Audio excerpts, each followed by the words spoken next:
This adventure we call life is not only bold, it proves always a challenge and ever a shocking turn.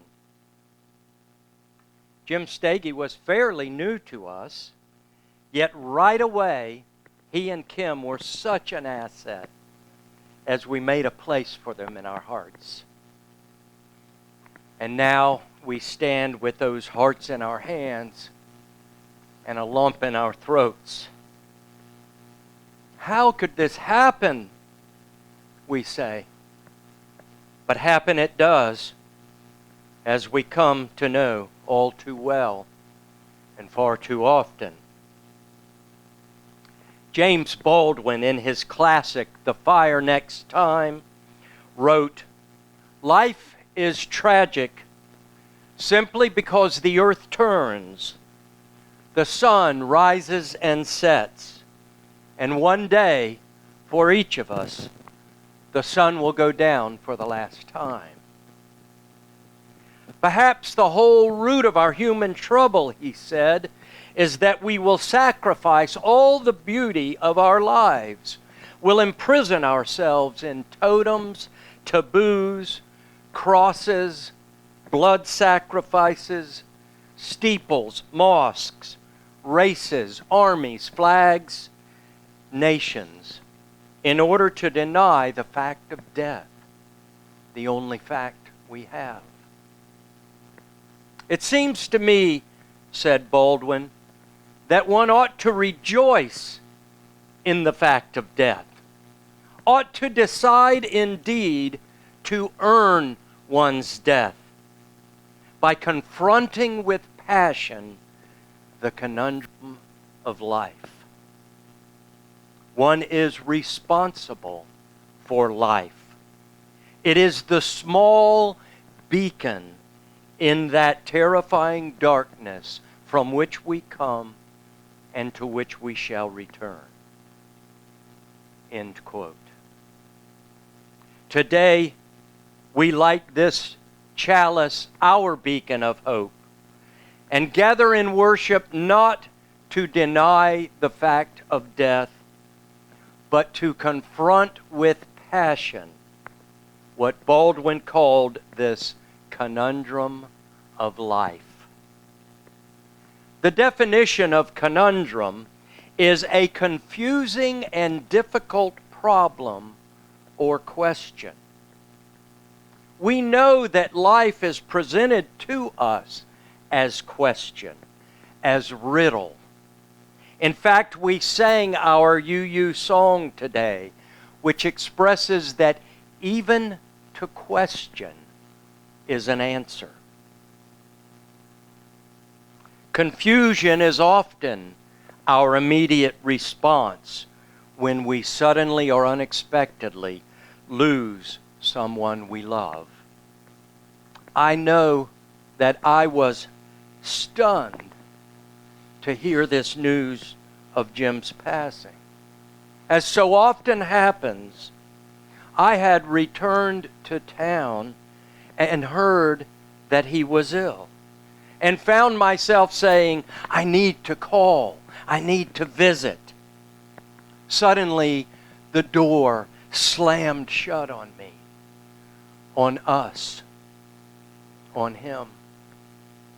We are stunned into silence, with nothing left to say but, I'm shocked, and I'm sad, and I'm sorry. I remember the first day I saw Jim and Kim sitting in the congregation in Hammock Hall. I do not recall the sermon or the speaker, but Jim is of a stature one does not easily overlook. 6 foot, 7 foot, 8 foot bunch.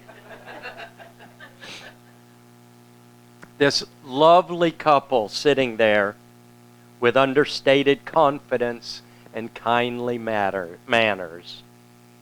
I remember how easy they were to approach, to engage in conversation.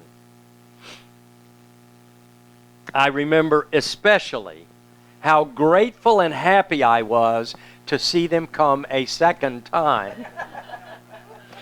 It may just be confessions of the minister in me, but it didn't take long to know this couple was so much more than merely two more numbers on our roll. They wasted no time in becoming involved, attending our gatherings by the river during the time of COVID, participating and leading in the discussions in the business of the church, the building committee, and social justice. I was pleased to feel the affection was shared, that we had something mutual and genuine to offer Jim as well. And now I smile to think the same is true for Kim, that we have love and sorrow and grief to go around. When I find myself in times of trouble, as the Beatles sang, my spirit often reaches back into a deep serenity. And I hear my dear grandmother Molden reciting to me as a little boy the 23rd Psalm. It always warms me, not for reasons theological or doctrinal, but for its comforting message of hope and companionship. And so as the Beatles sang a prayer to Mother Mary, David sings his praise to the Lord my shepherd. I do not imprison myself in the language or the metaphor. I surrender instead to the beauty of the supplication. We sometimes oversensitive, always morally conscious Unitarian Universalists decided to take away the gender bias of the King James Version by offering our own rendition, which is number 642 in our hymnal. Instead of speaking about the Lord and saying He, we entreat the Spirit of life directly. You are my shepherd. I shall not want. You cradle me in green pastures. You lead me beside the still waters. You restore my soul. You guide me in paths of righteousness, for you are righteous. Though I walk through the valley of the shadow of death, I fear no evil, for you are with me. Your rod and your staff comfort me. You spread a table before me in the presence of my enemies. You soothe my head with oil. My cup runs over. Surely, goodness and mercy will follow me all the days of my life, and I will dwell in your house forever. Amen. We're going to offer an invitation now to any of you who would like to share your words of memory or hope before I conclude this portion of our service.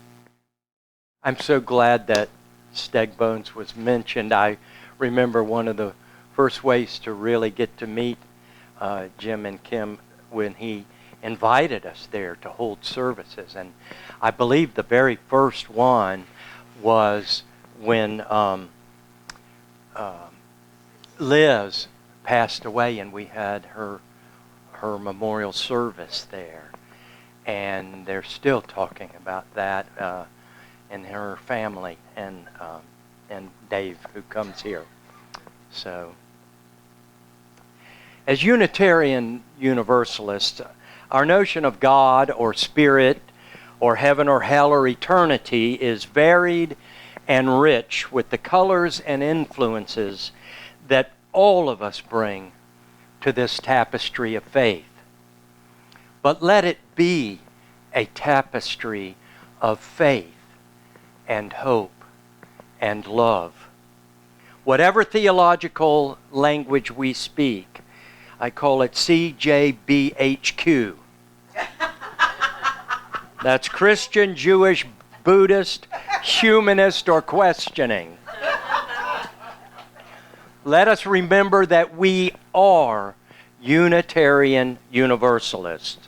We welcome all souls as we meet on spiritual common ground. The living tradition that we share draws from so many sources. We itemize them in our principles. And all of them are mere expressions of that transcending mystery and wonder, the ineffable awe in which we are embraced. James Baldwin said, if the concept of God has any validity or any use, it can only be to make us larger, freer, and more loving. If God cannot do this, then it is time we got rid of him. But let us never get rid of confronting with passion the conundrum of life. And we believe in life and in the strength of love. And we have found a need to be together. We have our hearts to give. We have our thoughts to receive. And we believe that sharing is an answer. Namaste. Blessed be.